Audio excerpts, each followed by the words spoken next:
The Business is sponsored by Kingston Smith Chartered Accountants.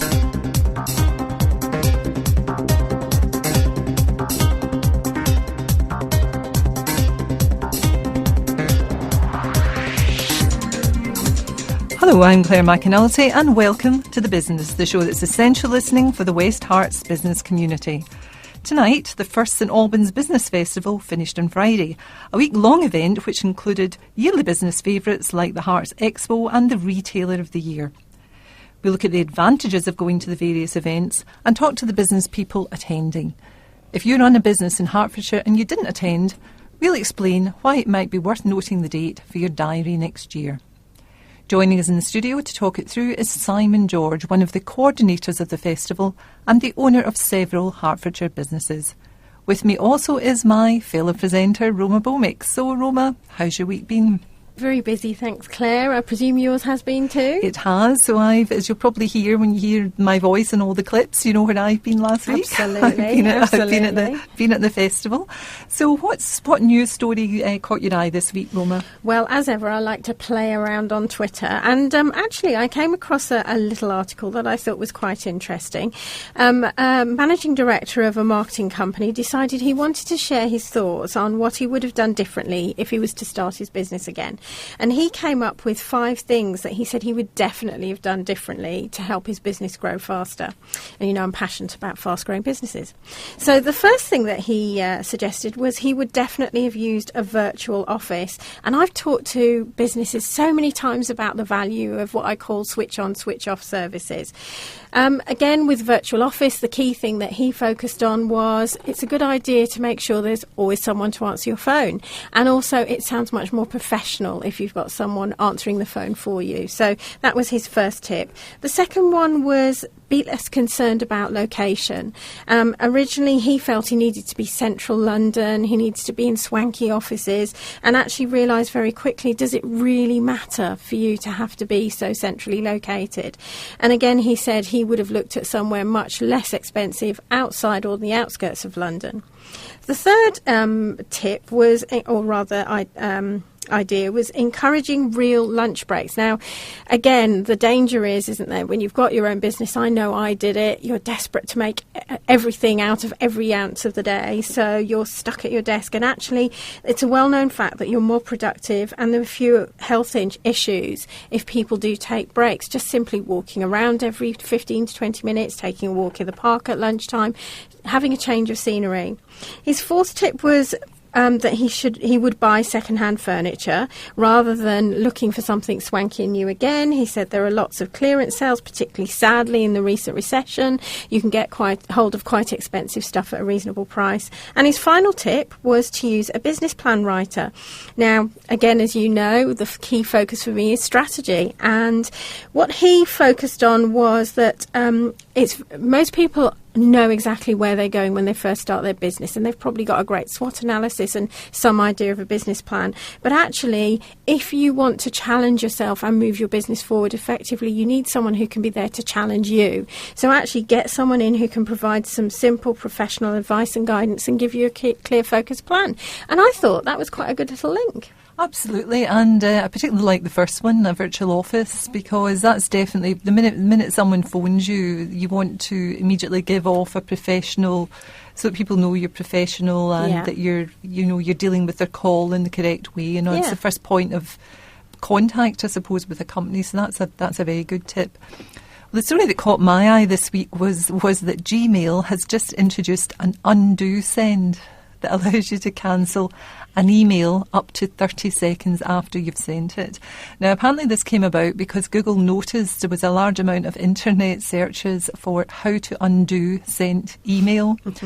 And I think particularly, you know, sometimes there is pressure on a lot of people to answer emails very quickly, and it's quite easy to fire off an email in the heat of the moment. So personally, I welcome this feature. However, I don't know that 30 seconds is going to be enough time for you to sort of consider unsending it. And still on the subject of email, I noticed an innovative approach to holiday email by German vehicle maker Daimler. Holidays, of course, are meant to allow for relaxation. However, returning from a holiday and finding your inbox full of emails is not very relaxing. At Daimler, if somebody is on holiday, you'll get a message like this. I am on vacation. I cannot read your email. Your email is being deleted. Please contact, and then obviously the person's name to contact, if it's really important, or resend the email after I'm back in the office. Thank you.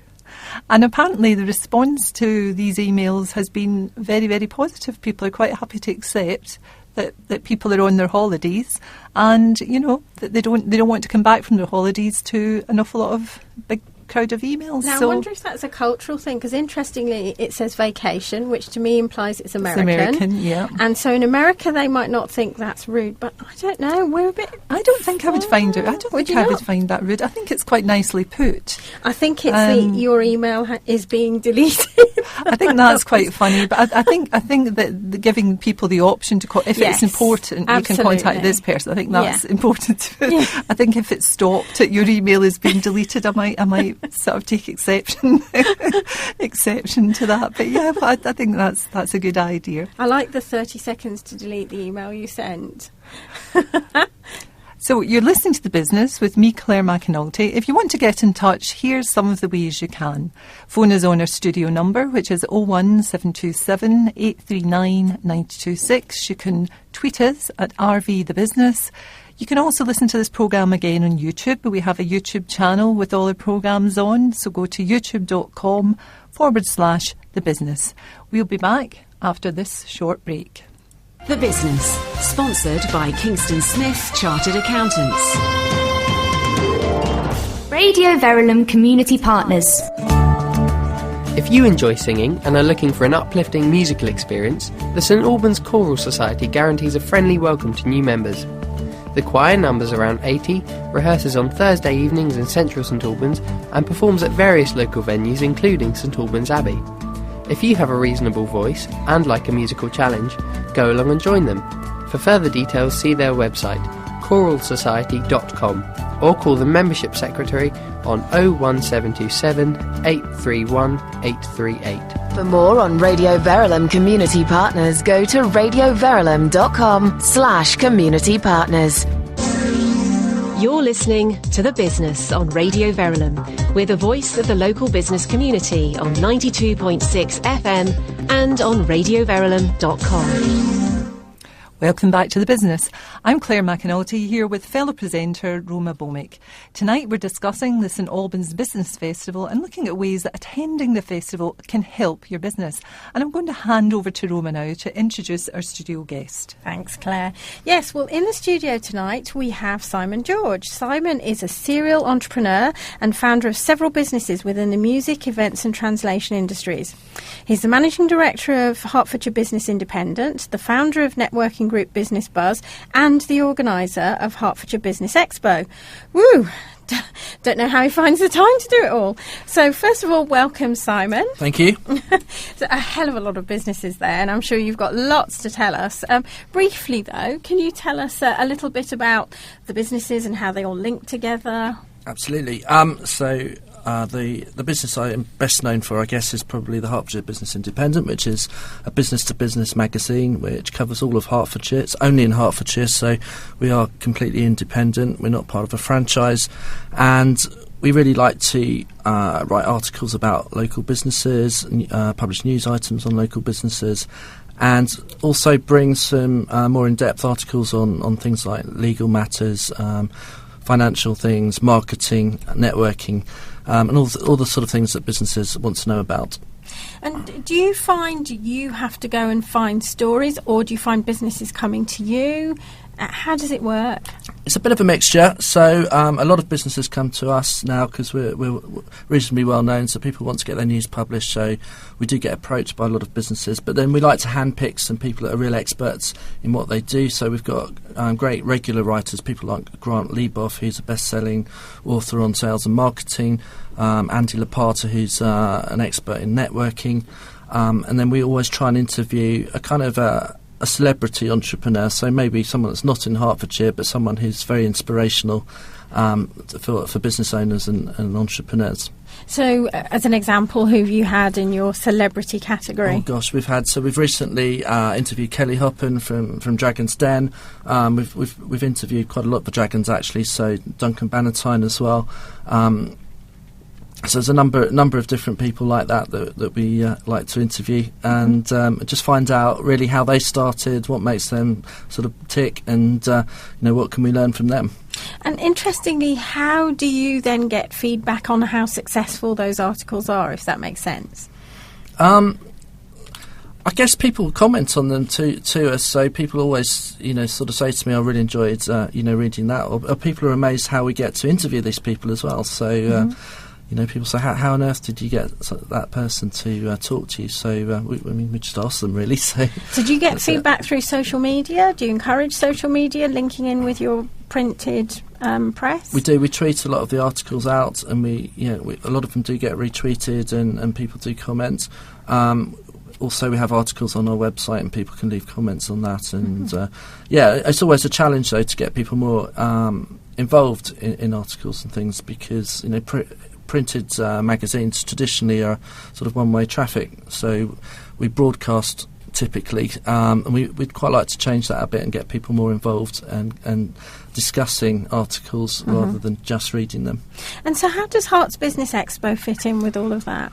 So that's something we started as a company probably it must be 4 or 5 years ago, and we've run 1 or 2 a year depending on how busy we are with other things. And the idea of that was really to give companies an opportunity just to display what they can do, to meet more people, and we wanted to make it very affordable. So we were aware that there's some quite big exhibitions in London with fancy shell schemes, and you kind of end up paying several £100s per square foot to exhibit there, and we wanted to make ours really affordable. So even if you're a start-up business, hopefully you can afford to exhibit at one of our exhibitions. So our stands start at £99, which hopefully makes it very quite affordable. Reasonable. Yeah. And so I suppose one of the key things that often people ask, having had my own business, and looking at the opportunity of expos, one of the things that I was always keen to know is, well, what's the value to me? I know that £99 absolutely is very reasonable, but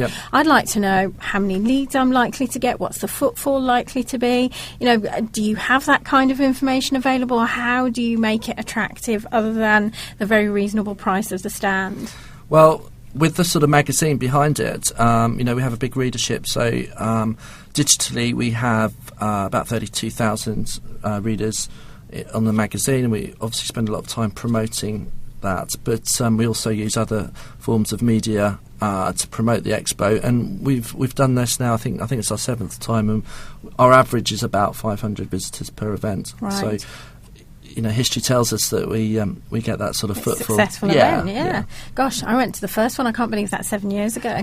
So, moving then further still to the St Albans Business Festival. It's the first year of the festival, is that right? It is the inaugural festival, yes, indeed. So tell us about the festival and again how that links with everything so far, because it all seems to link quite nicely. Well, I think it was an idea I had, and in fact myself and I think Lisa more or less came up with the idea simultaneously. That's Lisa Bates. Lisa Bates from the chamber, the St Albans Chamber, and we just sort of came up with this idea almost at the same time, and Lisa's been absolutely brilliant at taking the idea and making it happen.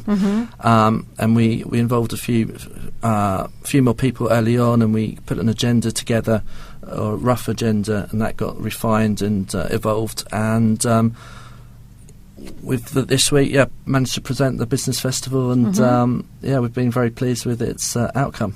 Yeah, I know a number of the team, including you, Clare, were at the festival. Am I right? Indeed, and in fact, this first clip we have was actually the very first event, and Trevor didn't actually go along to the session, but he spoke to Jeremy Reid of Grant Thornton, and he asked him to tell us a little bit about it.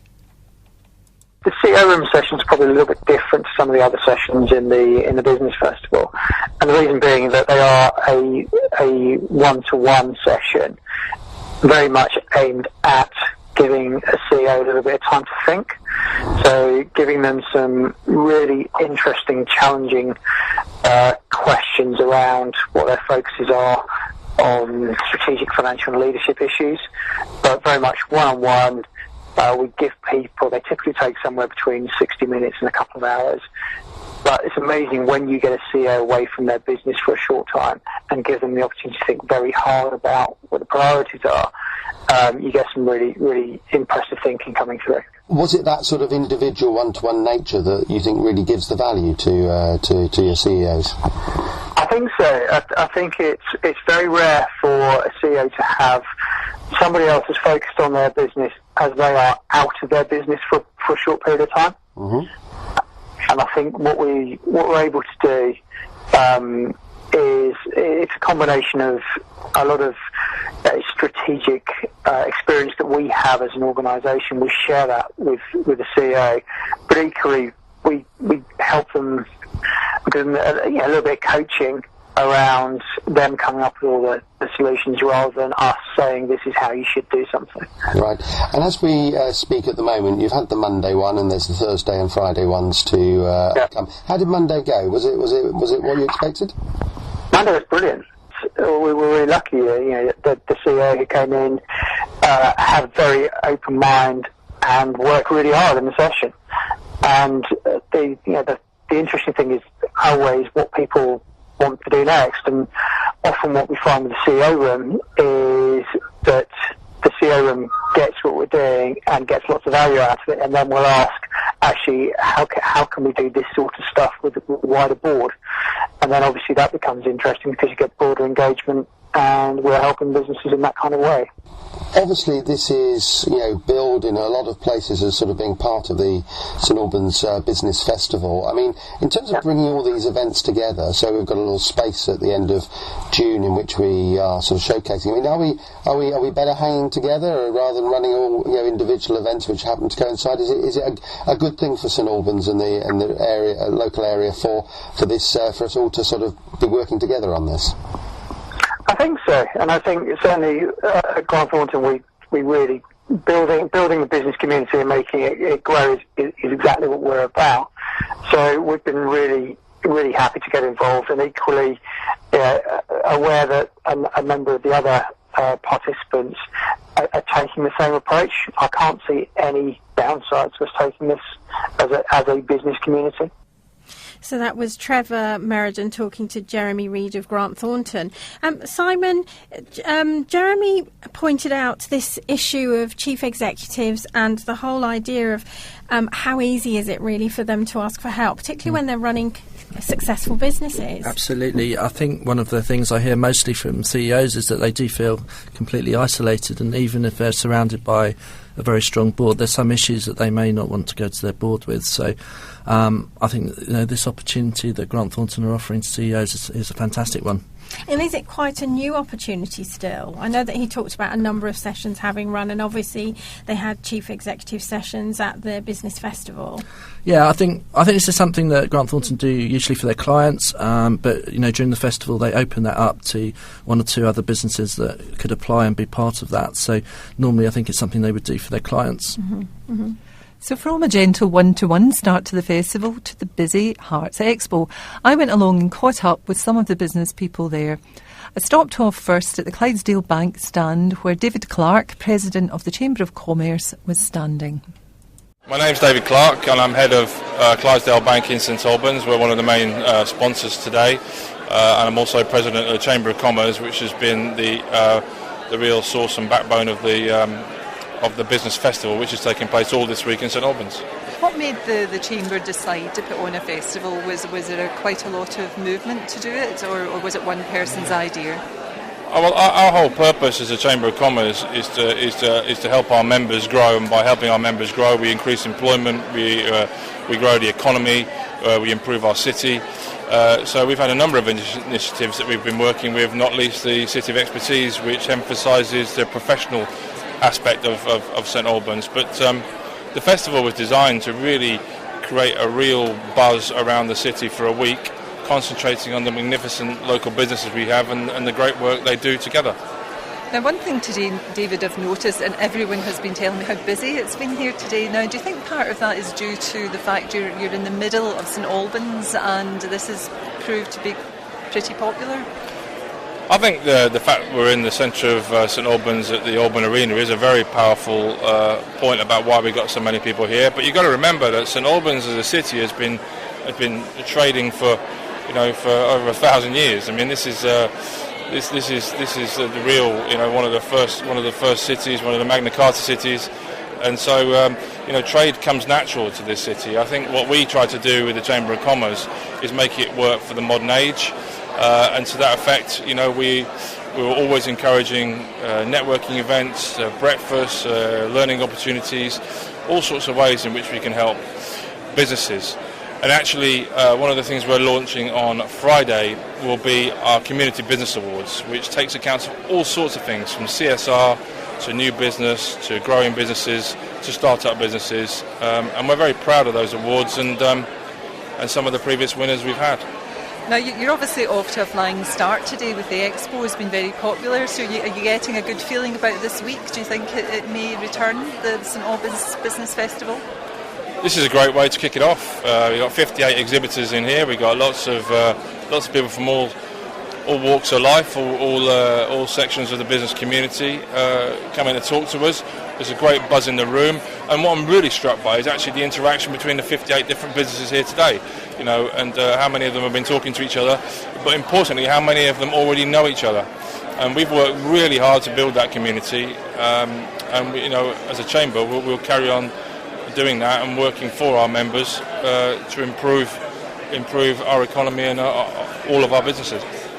If I were a new business, would you recommend getting a stand at the Expo? What would be your advice? I think the Hearts Expo provides you with an opportunity to not only showcase your products or services physically by showing them off, but also to create new relationships. And of course, the action you take hereafter will be what determines how successful it was.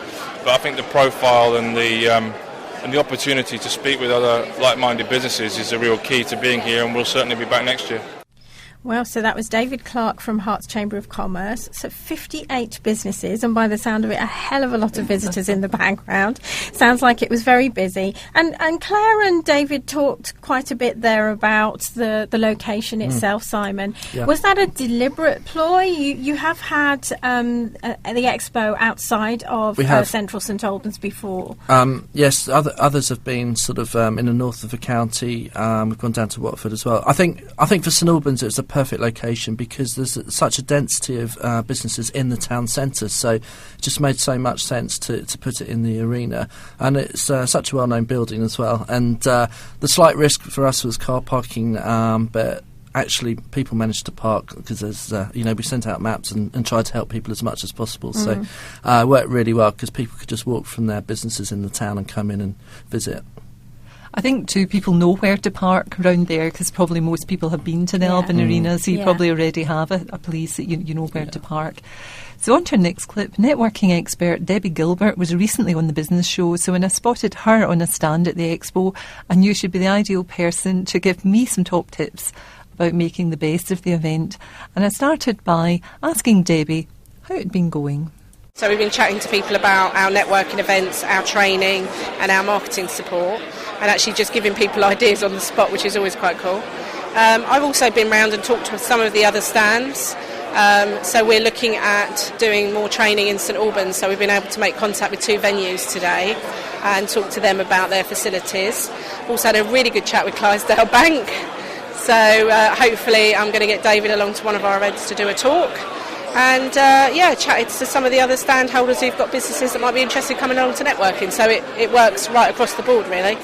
And there's a lot of businesses here today. Is it a good way of going round a lot of businesses in a short time? So getting a lot of work done, if you like, in a short time, given that they're all in the same spot? Absolutely. Because obviously to meet up with, there's 58 stands here today. So even if you did a networking lunch and had 58 people at it, you still probably wouldn't get to chat to that many people. So I always make a point when I come to business exhibitions of not just standing at my stand, is getting other help here. So I've had 3 people on my stand today, and that enables us all to go around and talk to other stand holders. So it's networking with the people who are visiting, but also the other exhibitors. So yeah, it's a good way of, in a small amount of time, meeting a lot of people. And just tell us, if you were a new business, what would you say would be the advantages of coming and doing an expo? So if you're a brand new business and you took a stand at an expo, you're looking at the exposure straight away. So, you know, you've got the exposure to the 58 other exhibitors in the room straight off, plus you've got the opportunity to meet with new people. So it's about getting your brand out there, and they've got the fantastic Twitter board going today as well with the hashtag Hearts Expo. So that enables you to get your message out on social media that you're here. And obviously other people within the event. I've been sharing some of the people that I've met today on social media, so as a new business it's a massive advantage because you've got that extra backup on the day of lots of other people maybe tweeting about you. Well, to get a bit more flavour and a range of the businesses attending the expo, I then worked my way around a number of stands, and I got some different people in different businesses to give me some of their thoughts. I'm Clare Sutty, the Director at Atlas Translations here in St Albans, and we offer a full language service including translation and interpreting in many, many languages, 145 languages in the last year. Now, you mentioned to me earlier that it was quite busy. Can you tell me a little bit about the very beginning of the show? Well, people were actually queuing outside, so we were setting up and we were aware that people were waiting at the doors, which opened at 10. So we've had a really good footfall right from the very beginning with people coming in to talk to us and the other exhibitors. And what are your motives, Claire, for being part of the expo? What do you find it helps with? Well, as a local business, we find Hertfordshire it's a great place to be in business. We like to meet all the other exhibitors, many of whom we've met before, but also to meet up with new businesses and tell them a bit about what we do. And it's quite interesting, the diverse range of businesses that are in St Albans and the surrounding areas. And just tell me about the type of people that have been coming up to you today then. What types of businesses have been interested in translations, or have people just been stopping anyway? There's all sorts of businesses. We've had personal trainers, a lot of marketing companies, video production companies, website designers. We had the lady running the St Albans Sustainability Week, and we're going to work with her to produce some translations for the local community, which I thought was quite an interesting idea. So a really diverse range. Financial services, just about every business you can think of is really covered by this exhibition. My name's Mike Dilk, and the company is Relaxback UK, and I provide sit-stand desks, which have been quite popular. People might have heard of them in the media in the last few weeks. There's been a bit of a media frenzy on standing while at work, combined with sitting as well. And so I sell those desks, and I also sell the back app chair, which is a chair that's good for your posture. If you're worried about your posture or you've got a bad back, it helps a lot of people. My name's John Ketley from the Sales Masters Guild. We help small business owners to build a business that works, one that gives them an actual work-life balance. So we do trainings, I've authored a couple of books, we do seminars and 12-month programs to get people from point A, starting, or maybe even if they're struggling, to a point where it is actually giving that work-life balance. That's what we do. And John, can you just tell us what your motive is for being here today? Oh, I love to go to expos and meet new businesses and just see what's going on, where is business going over the next 6 months, 12 months. So business expos are always fantastic for getting a real understanding and feel of what's actually happening on the ground. Is business moving or is it not? So hence that's why I popped out. You meet lots of old faces when you come to business expos, like a lot of networking.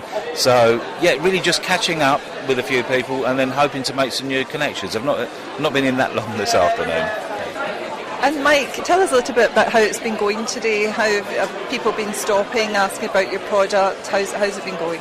Well, there's been a good throughput of people. I've been chatting to lots of people. You can probably tell I'm nearly hoarse.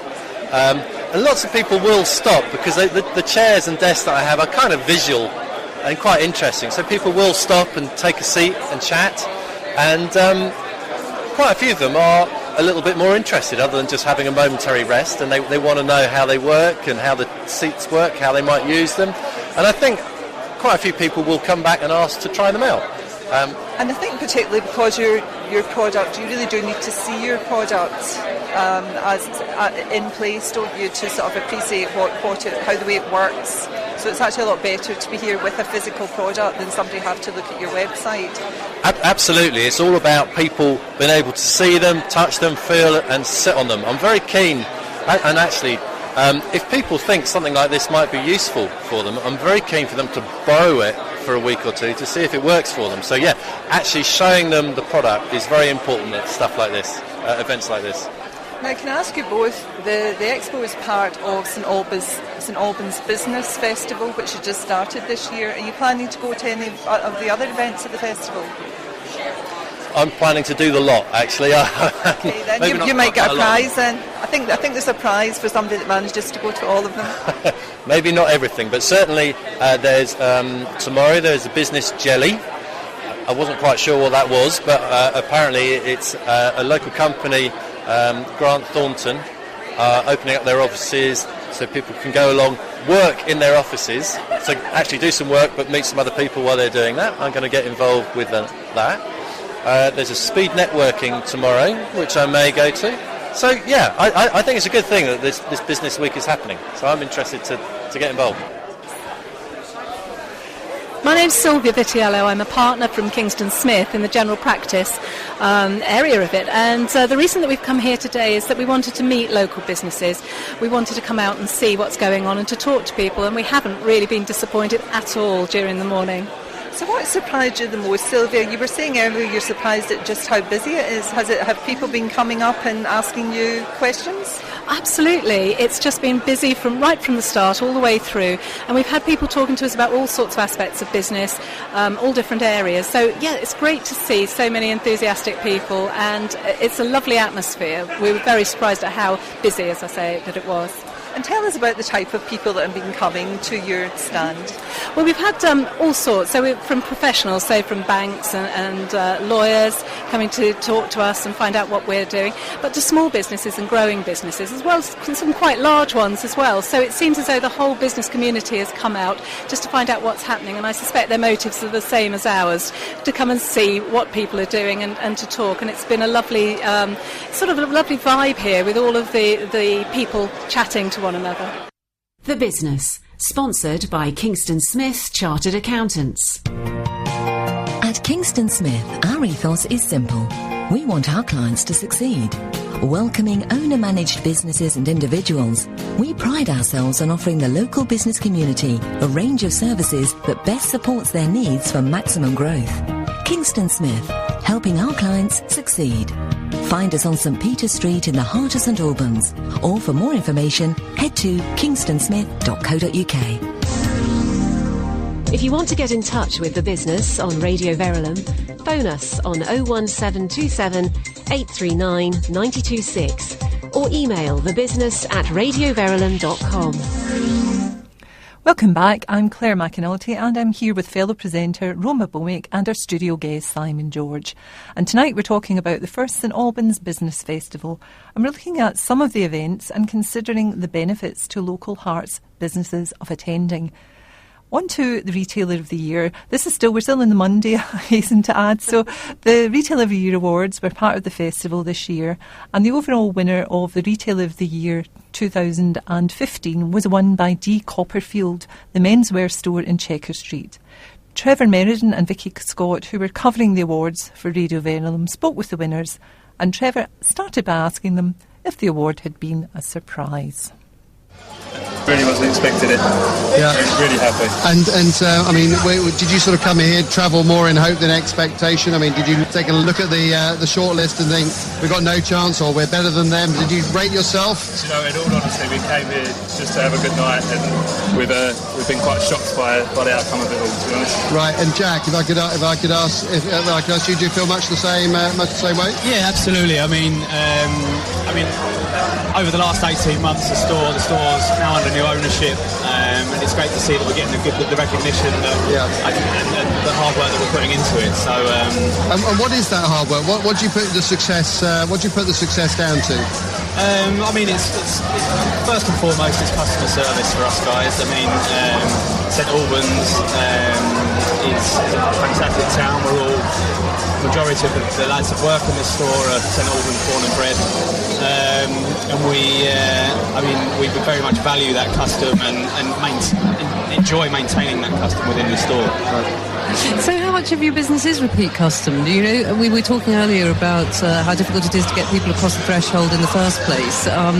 Once you've got them across, you've got to get them to buy something, but then you've got to get them to come back. What is it about you guys, apart from customer service, that makes people come across the threshold in the first place before they find that customer service? Well, I mean, we really value our customer, and I mean, the store itself is 43 years old, and it's been through 5 units on the St Albans High Street. 43 years, that's a phenomenal record. So what made you come back, and what made you invest and go for it again? To be honest, I worked there for 10 years previous to taking over from Michael, the original owner who set it up. And I could see the potential in the business, having worked there from its high life 10 years ago through the hard times of the recession, to see where I felt the business was going wrong or where it could be improved. And every one of you has done really earned their luck tonight. So well done to you. That's D. Cobfield, not only the winners in their category, but the overall winners of the 2015 St Albans Retailer of the Year Awards. Okay, congratulations, guys. Have a great evening. Well done. Yes, go off and and will customer service be as good tomorrow morning? Do you think? We aim. Well, I hope so. Yeah. And off they went, having received their award for 2015 winners, D. Copperfield. So that was Monday, and now then Tuesday brought a new event called the St Albans Jelly, which we've already heard a little bit about. The Jelly was held at Grant Thornton's offices in Upper Marlborough Road, but what exactly is a jelly? I'm Paul Thomas. I'm a senior manager in the communications team nationally. I look after internal digital communications and social media for the firm. The basic idea is that there are a lot of small one-man band businesses, entrepreneurial businesses, startups who begin life in sheds, lofts and other places where people get very used to solitary working quite quickly. The jelly idea, I think, started in the States, was just about getting some of those people together once in a while. So I think these guys meet up once a month, and the idea was to sort of recreate that for the St Albans Business Festival this week. Just sort of getting people to think about what skills and expertise they might have to share, thinking about problems and challenges that they might have, and sharing those in an open forum. How's it gone today then? What's the feedback that you've been getting from people attending? Good. I think the consensus has been really, really good. I think everyone has generally enjoyed it. I think there is a lot of interest in seeing whether it can be carried on. I think some people are here for the first time, which is interesting in itself. We certainly have a couple of questions to ask ourselves as to whether we can do this again, whether we might offer to do it quarterly or something like that, because I think one comment was quite well made, I think, is that it was nice to do it here rather than the traditional environments of cafes and pubs and things where it's been held in the past, to give it a bit more of a corporate edge. We've got the standing desks, we've got the soundproof booths, we've got the theatre space and the kitchen. All of those spaces sort of engender a different type of working in each of the people that sits in them. It's not necessarily about us selling services. It's more about us building a community around the business community in Hertfordshire and St Albans, and anything we can do to help that community and to help build a stronger community is time well spent. So, having now worked out what a jelly was, I approached one of the jelly goers. I don't think that is a real word, jelly goer, but I'm going to use it anyway. I approached one of the jelly goers to find out a little bit more. My name's William Larkin. I founded a company called Tutorwise, and we provide one-to-one home tutoring in and around the St Albans area. So you're here today at the jelly. So what attracted you? Why did you come along to the jelly? Well, like any small business owner, it can be a very lonely road. You're working by yourself for days on end up in your home office, and it's just nice to kind of come out, socialise, understand what other businesses are going on in your local area, see if you can network, see if you can leverage off what other people are doing, and really get a bit of camaraderie going, because ultimately, coming from an environment of working in an office where you have, almost a social network on tap, to then going and doing your own thing, it is a lonely road, and it's really enjoyable coming and seeing what other people are doing, and also gives you ideas of what you can do with your business, because there are so many other crossovers and potentials. And just describe to us then the actual setup here then. So what did you, when you come in, if you just describe how it went, do you take a place with your laptop or generally how do you go about it? You bring your laptop, you find a comfortable place to sit down, you sit next to someone who looks interesting, you open up your laptop and then you do a bit of work and then you have a bit of a conversation. There's not that many rules, which I like about it, because when you're starting up a business, you don't want to be crowded by rules and you must do this, you mustn't do that. Obviously there's common courtesies you have, and if someone's looking like they're busy and cracking on with a bit of work, you leave them alone. But it's like if you work in a larger office, it's the unwritten kind of etiquette that if you get up and go and have a coffee or get yourself a free donut or whatever, then you can do that, and people are stretching their legs, you have the chat, you discuss what you do, you exchange business cards, and then if it's something of interest, then that conversation can go on. I've learned about social media today, I've learned that there are businesses specialising in SEO, I've learned that there are photographers here, I've learned there's a new teenage magazine in St Albans, digital only, loads of things that you just don't even understand or aren't aware of if you don't get out of your own home office. This is your first time here, am I right saying that? Your first time at a Jelly, sorry. First time at a Jelly, not my first time in these the Grant Thornton offices. The office space is just it's made for this kind of networking, because there's so many different spaces. There's the kitchen area with the high desks, there's the breakout area, there's the big screen TV area, there's this booth that we're in, which is great for kind of impromptu meetings. They've got a conference room, they've got offices you can shut yourself off in, and it's just a light, as we were saying earlier, a light, bright space that is really productive for when you want to come and be a bit more social with your work. So now I know what a jelly is. Feels a bit surreal, but never mind. So back to the festival. Wednesday then, which brought the business breakfast with guest speaker Bill Grimsey. A retailer for over 45 years, Bill has specialised in food and DIY sectors, most notably at Wix, Iceland and Focus. Claire managed to ask Bill a few questions after his speech. Be radical in your thinking, empower locally, dare to imagine the unimaginable, because it might be what's going to happen, and then you can put St Albans right up there, out of the bubble, as the example of the future, and create a legacy to be proud of. Thank you for listening, and that's it. Bill, I've just listened to the talk you gave. One of the things you mentioned was that in order for shops to survive, they've got to have this sort of community buzz. Can you just explain a little bit more about that?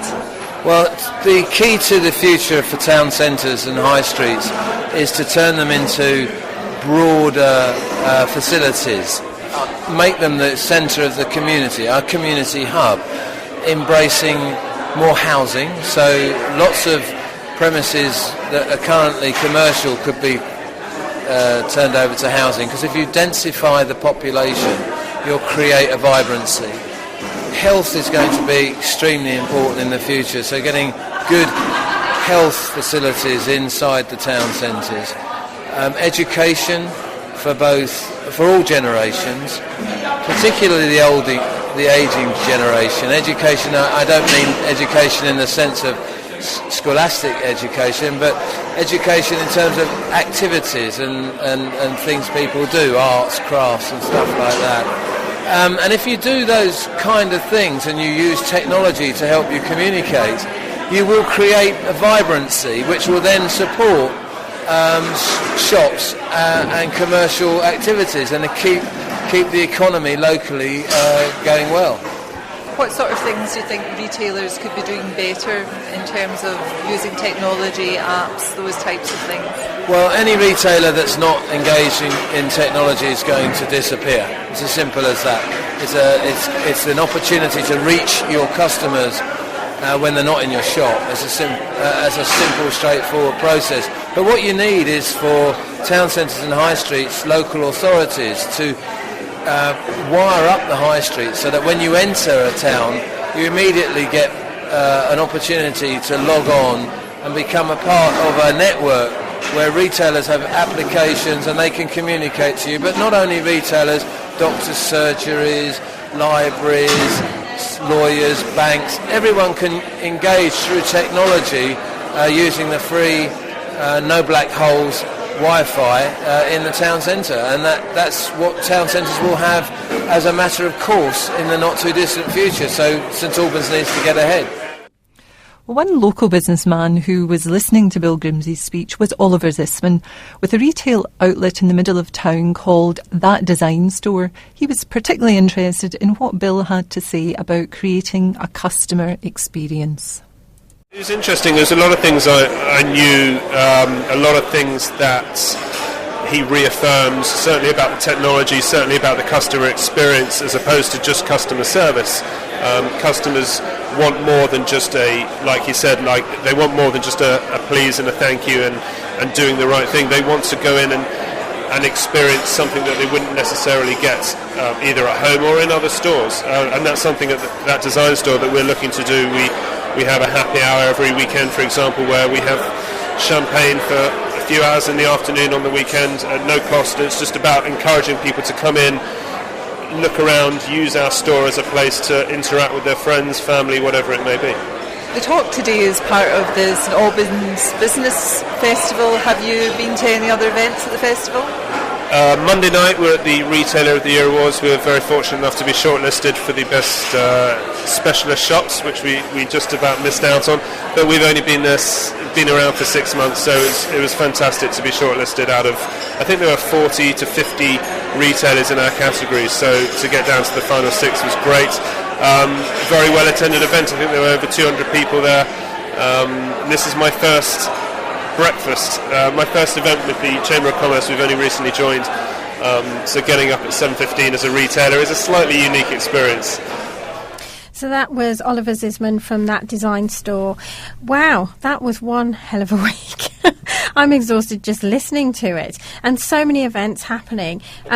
Simon, we heard about Business Buzz. We heard about the Business Expo. We obviously heard about the various things happening at Festival, the Retailer of the Year Awards.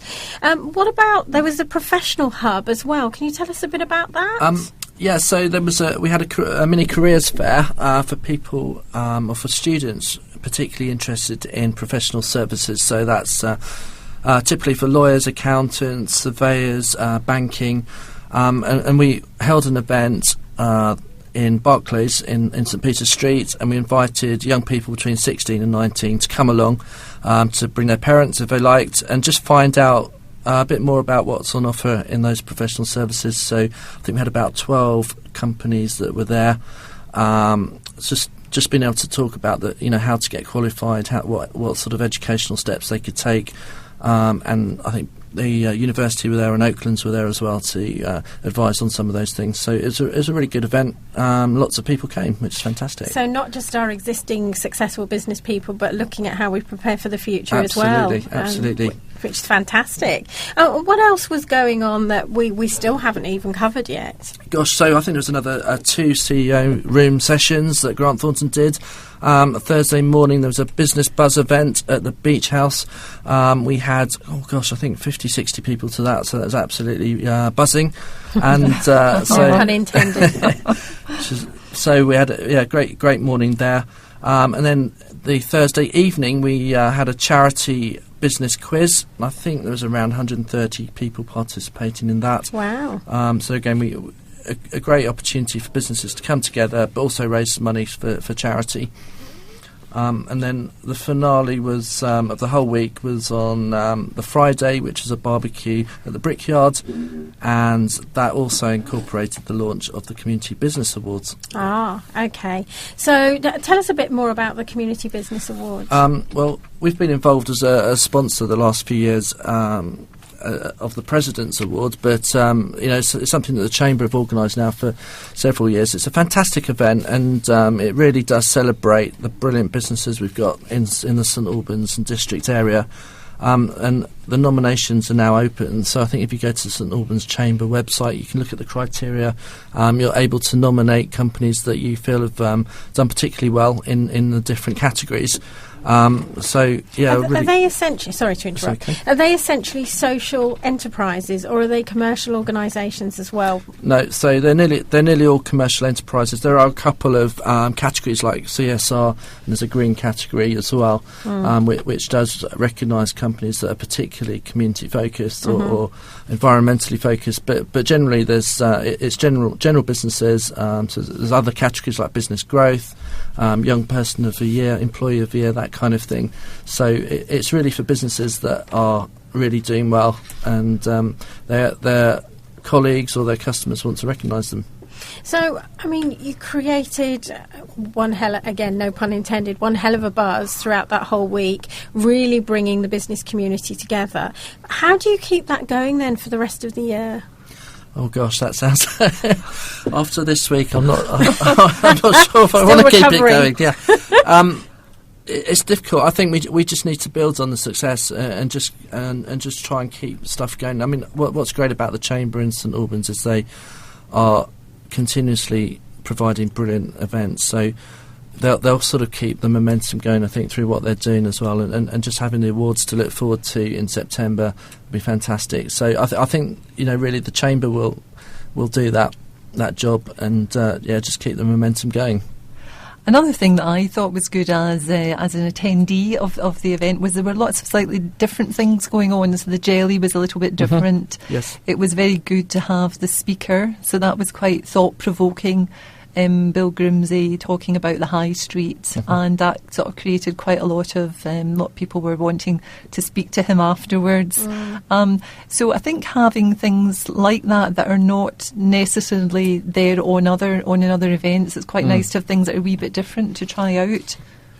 The other thing that, from one of the earlier clips that really struck me was Debbie Gilbert talked about the Twitter board at the Expo. And again, I think, the whole way in which social media is used really, really effectively, those live Twitter boards are a great idea, aren't they? Just keeping that conversation going. And it encourages people to go on Twitter and use them, because it was quite large, the board. And of course, you see the board changing, you think, must just tweet something of my own now. Competitive, didn't it? And companies wanted to be out there, but of course it wasn't just what was happening in the room. It was the whole world sees Twitter. So even though there's a real buzz on the Twitter board itself, the effect that had on the outside world must have been fantastic. So I know people's emails were just constantly coming in with retweets and so on. So that really helped. The technology really helped us get a buzz.